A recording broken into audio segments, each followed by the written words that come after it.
Hello guys, আমি Joyita and welcome back to my channel. কেমন আছো তোমরা? আশা করছি তোমরা অনেক ভালো আছো আর আমিও একটু ভালোই আছি। তো অনেক দিন পরে ভিডিওটা আমি তোমাদের সাথে দিচ্ছি। আসলে মানে এই ভিডিওটা অনেক দিন পরই আমার করার। আগের ভিডিওগুলো তো আরও আগে ছিল, সেগুলো আস্তে আস্তে এডিটিং করছিলাম, কেননা প্রচণ্ড অসুস্থ ছিলাম আমি। ঠান্ডা কাশি এখনও হালকা পাতলা আছে, গলা শুনে বুঝতে পারছো। তো জ্বর হয়েছিল, যার কারণে ভিডিও এডিটিংও মানে যেগুলো করা আছে সেগুলো এডিটিং করে ছাড়তে আমি পারছিলাম না। তো দিন একটু সুস্থ হওয়ার পর আস্তে আস্তে ভিডিওগুলো ছাড়ছি আর এখন নতুন ভিডিও করছি। তো যাই হোক, চলো আজকে সোমবার, এখান থেকে ভিডিওটা আমি শুরু করছি। তো একদম শুরু থেকে শেষ পর্যন্ত দেখে রাখো। বন্ধুরা, তোমরা তো জানো আমাদের বারান্দায় হচ্ছে কি আমরা অনেক ফুল গাছ লাগিয়েছি, তো তার মধ্যে জবা ফুল অন্যতম। আর দেখো আজকে সব থেকে বড় দুটো জবা ফুল হয়েছে। আমি সত্যি কথা বলতে আমার লাইফে এত বড় জবা ফুল আগে কখনো দেখিনি। কত কিউট লাগছে তাই না?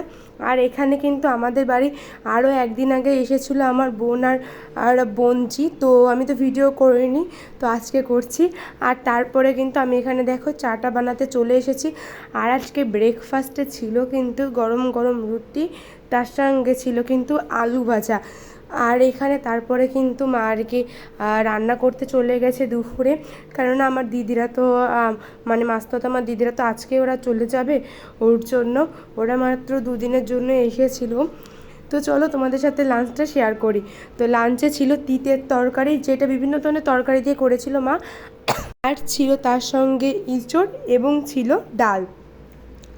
আর দেখো এখানে দুপুরের একটু পরে কিন্তু রেডি হয়ে এখন চলে যাবে আমার দিদি আর আমার বোনজি। তো বোনজিতে এত কিউট আর এত পাকা, তোমাদের কি বলবো। তো খুবই কষ্ট লাগছে যে ওরা চলে যাবে। আর ওরা যাওয়ার পরে সন্ধ্যার দিকে একটু খিদে খিদে লাগছিলো, তাই মোংলা এখানে কিনে নিয়ে এসেছি, আর তার সঙ্গে একটা আলুর চপ। তো আলুর চপটা তো যা সুন্দর খেতে ছিল তোমাদের কি বলবো। আর আমি আজকে ডিনারটা সেরে নিলাম ইঁচড় আর একটা রুটি দিয়ে। তো বন্ধুরা চলো, রাত্রে খাওয়া দাওয়া শেষ হয়ে গেছে।